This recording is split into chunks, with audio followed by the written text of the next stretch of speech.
Pumpkinhead was probably the first major show for Stan Winston Studio that I basically ran the mechanical department for and built the signature hero head for, which I'm very proud of. It's usually you have to cheat, you have to make a smile head and a frown head and a roar head and that kind of stuff. That hero head was able to go from a smooth neutral sculpture to a gargantuan snarl to a beautiful rictus grin, all with just puppeteering. That creature really was a labor of love for Stan Winston's core group. I mean, we all, wanted to contribute to this because we knew this meant a lot to Stan.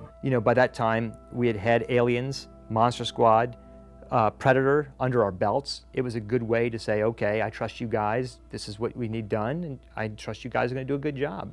As I recall, John had done a head that Stan liked, had an interesting silhouette. I thought, how do we incorporate this Pumpkinhead kind of thing? Maybe it's goiterous and like a diseased organ, because honestly, we did start off with these kind of like, I don't know, does he want it to have a pumpkin for a head? What does he want, And then he made it very clear, no, that's not what I'm looking for. We had to do a lot of really careful thinking as far as how to reproportion this 7.5 foot tall character that was starring a 6 foot tall actor inside the suit. Tom Woodruff is basically looking out of slits in the neck, so the head is on top of his head, giving him a good 3/4 of an extra head in height. The leg extensions gave him another 16 to 18 inches in height.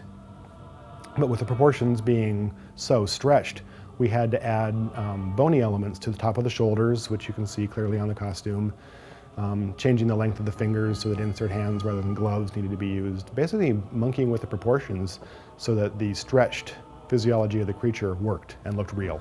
I remember when we got the raw foam out, the raw foam latex, and it was not even painted, and Tom got into the suit. And I remember one of the first things he did was he got up onto a table and he squatted down. And boy, he looked like a gargoyle. It was just, we were like, wow, that is impressive. We knew this is going to be great. This is really going to be awesome. Smile.